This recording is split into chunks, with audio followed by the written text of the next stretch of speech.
Hello, it's me again, your trusty writer.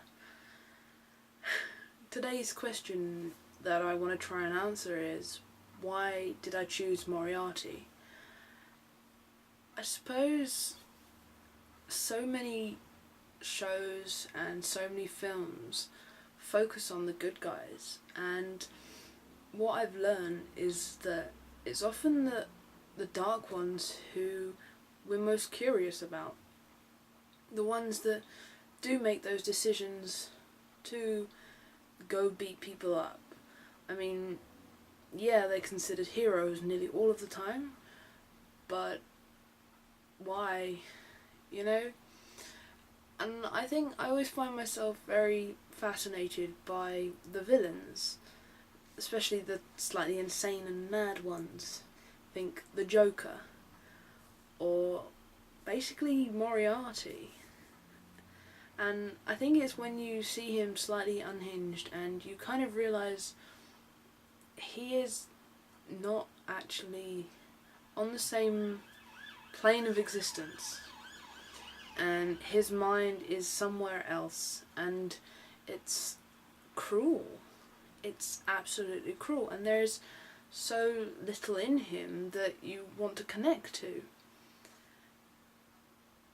Well, I always found him a very interesting character, and I'll admit in my past I've done some role-playing online, and I always find him really intriguing.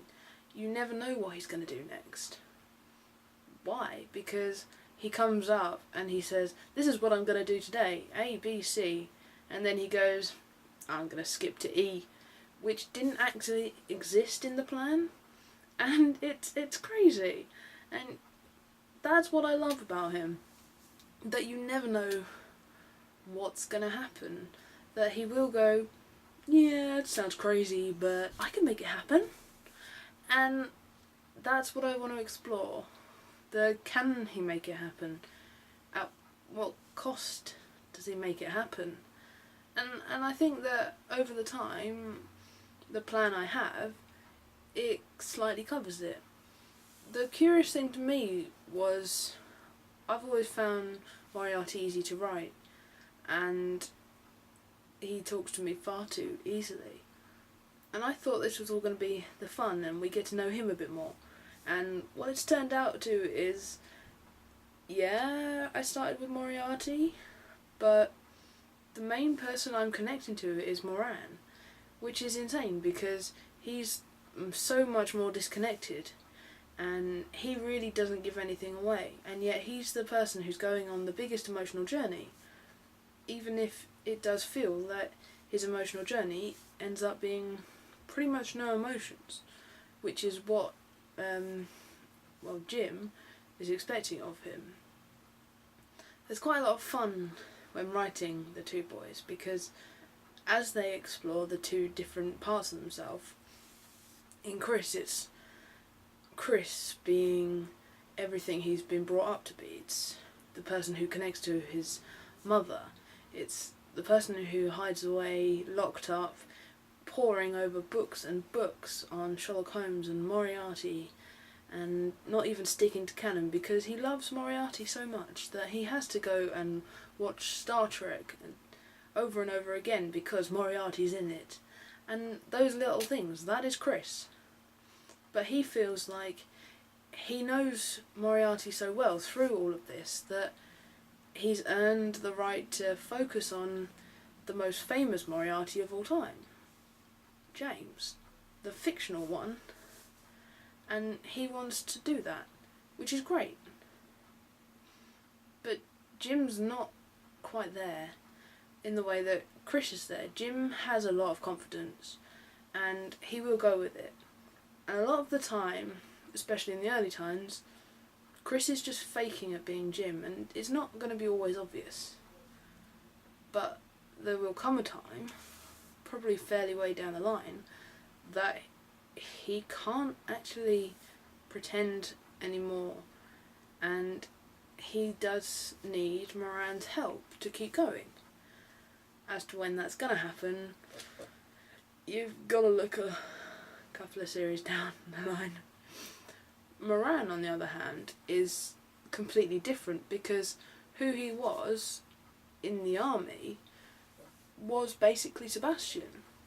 And Stuart, for him, is this persona that he's created to try and fit into society. And yeah, Stuart and Sebastian, the whole Moran, he doesn't talk much, never reveals anything.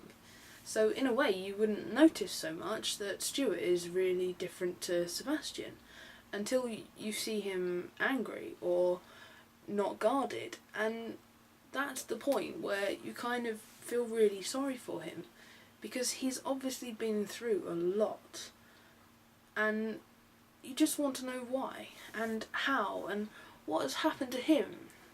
And he's the one that you want to take the journey with, and I never thought that was going to happen, because I always loved Moriarty, but I suppose in a way we never really meet Moran. So yeah, to me, I think there's a lot more mystery around Moran, and why he will just get so emotionally detached and angry and lash out.